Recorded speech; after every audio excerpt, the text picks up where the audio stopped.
Public school reorganisation programme PSSP phase 1 के against जो application receive होना थी, इसकी जो लास्ट डेट ऑनलाइन सबमिशन की डेट थी वो थी 5 जून, और उसके बाद जो हार्डलाइन एप्लीकेशन आनी थी उसकी 8 जून थी। हमारे पास इस time more than 9000 application receive हुई हैं अगेंस्ट ऑल कैटेगरीज। रिसीविंग का सिस्टम ये था कि तमाम एप्लीकेशंस थ्रू कोरियर आनी थी। उसके बाद PEF का एक अपना डाक सेक्शन है जिसमें ये सारी एप्लीकेशन रिसीव हुई। उसके बाद PEF डाक सेक्शन ने ये एप्लीकेशन सारी की सारी एप्लीकेशन रिसीविंग कमेटी को सबमिट करवाई। उसके बाद एप्लीकेशन रिसीविंग कमेटी ने ये सारी एप्लीकेशंस ऑनलाइन मॉड्यूल में पंच की। उस पंच करने के बाद अगली जो कमेटी थी इनिशियल स्क्रूटनी कमेटी, तमाम एप्लीकेशंस उस इनिशियल स्क्रूटनी कमेटी के हैंड ओवर की।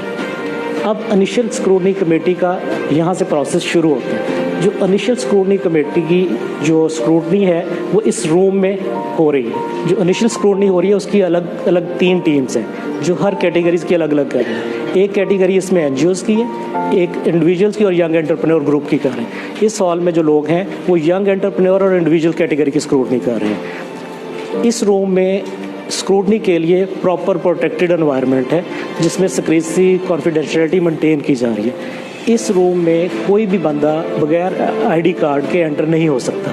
अगर कोई और ऑफिशियल आएगा उसकी प्रॉपर बाहर एंट्री होगी, उस एंट्री के बाद वो इस रूम में आए। स्क्रूटनी ट्रांसपेरेंट हो रही है और मेरिट बेस हो रही है। इस मेरिट पे कोई भी चाहते हुए भी कोई भी PEF का बंदा या कोई स्क्रूटनी टीम का मेंबर या रिव्यू का मेंबर इसमें कोई चेंज नहीं कर सकता।